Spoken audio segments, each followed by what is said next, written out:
குடும்ப அரசியலை எதிர்த்து போராட வேண்டும் என ஆர்கே நகர் தொகுதியில் போட்டியிடும் ஓ பன்னீர்செல்வம் அணியின் வேட்பாளர் மதுசூதனன் தெரிவித்தார்.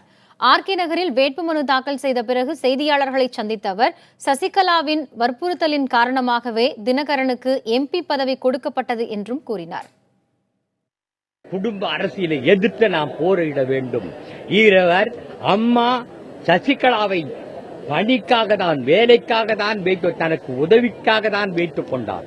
ஆனால் தினகரனை சேர்க்கவில்லை, திவாகரனை சேர்க்கவில்லை, சுதாகரனை கேட்கவில்லை.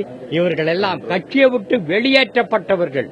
ஏதோ ஒரு காலத்தில் சசிகலாவுடைய வற்புறுத்தலின் காரணமாக இவருக்கு எம்பி தந்தார் என்பதற்காக என்னென்ன வழக்குகள் சந்திக்க வேண்டிய சூழ்நிலை ஏற்பட்டது.